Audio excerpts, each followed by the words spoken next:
Whether acclaimed or tormented, the serene sage abides in the self. He is neither gratified nor angered.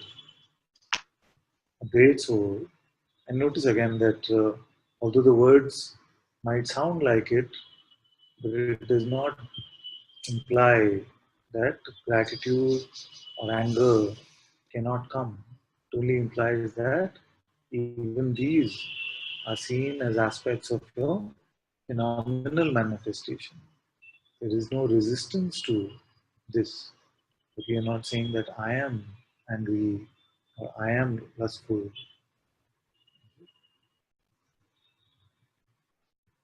A great soul witnesses his body's actions as if they were another's. How can praise or blame disturb him? So we've spoken about doership. Realizing the universe is illusion, having lost all curiosity, how can one of steady mind fear death? The whatever candy this phenomenal realm has to offer, even that pales in comparison to your non-phenomenal discovery. How can that be? See, the mind cannot understand this. In many times in satsang, we just hear that, yes, yes, I found the self, but is that it? But it's so boring. There's nothing happening there. You see? So, this is when the recognition has been given too quickly to the mind to interpret. Whereas in reality, what is our experience? We see that any form of sensory pleasure, any form of perception, we tire of very quickly. Consciousness doesn't want to deal with it for too long. It doesn't want to have the best things. I've spoken like this. I've talked about the best music or the best taste, the best whatever. If it was constantly only that, you will say, no, I want the contrast. So it cannot be that the discovery of the self will have a particular quality or a taste. Because even that, consciousness will tire of. Consciousness is made up of all the opposites. So if it is only playing as one aspect of the opposites, then it will want to include the other aspect also.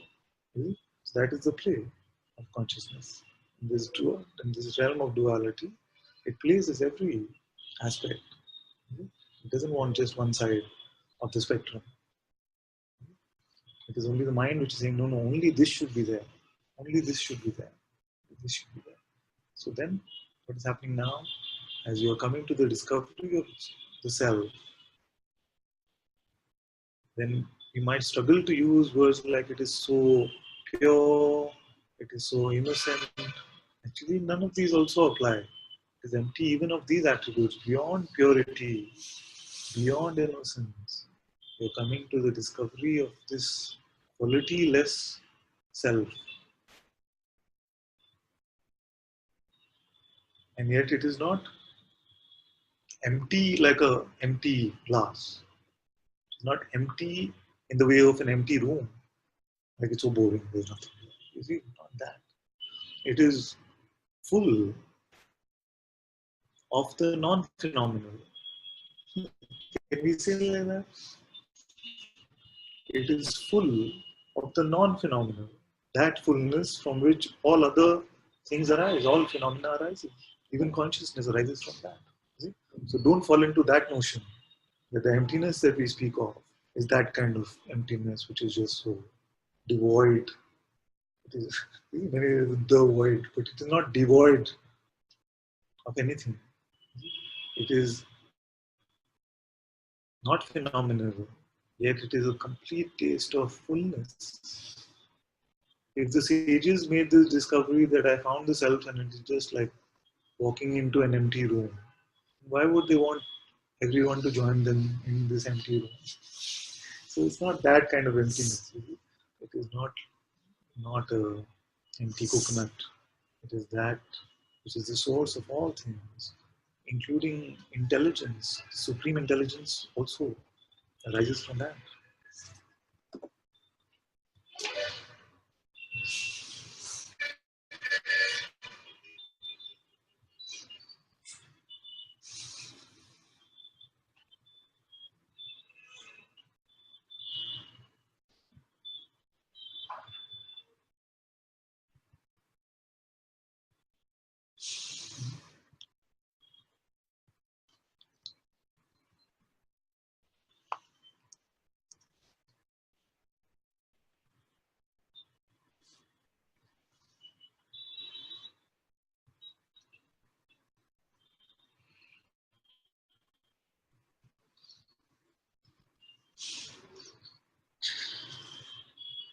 With whom can we compare the great soul who, who content, knowing self, remains desireless in disappointment?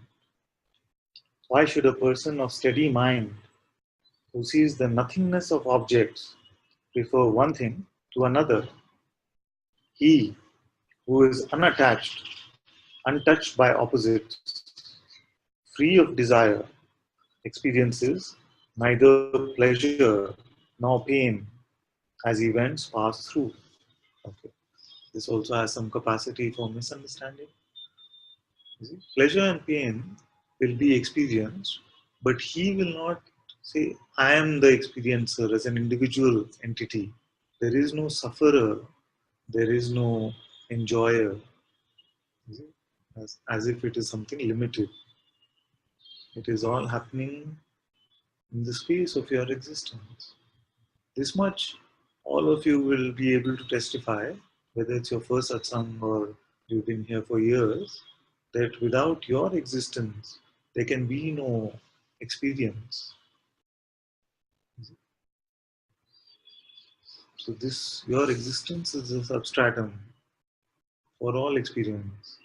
Even though it might not yet be your insight, that all of this is happening in the space of my being, in the space of my existence. That really doesn't matter at this point.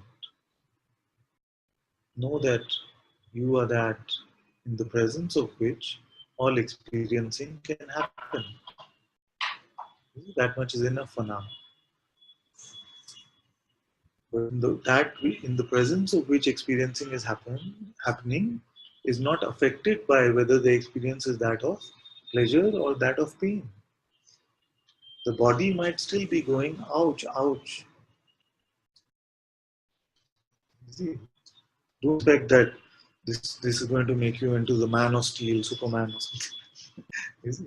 Hear the Ashtavakra and then the body will be leaping over buildings, and even if you're cut by knives or fired at by bullets, it's not about the body. You find yourself to be beyond this. You come to the discovery of that Shivoham, which cannot be cut, it cannot be burned. In that way. And know that the vibrancy of experience will continue. Both pleasure and pain, the spectrum will be felt. But you will not amplify the seeming suffering because of your mental conceptualization. Like a child. The most beautiful thing, isn't it, with children? And they're in pain, they cry. Next moment they forget about it and start laughing. And then pain comes again, they start crying. It's very, very natural. They're not holding on to grievances and resentment and pride.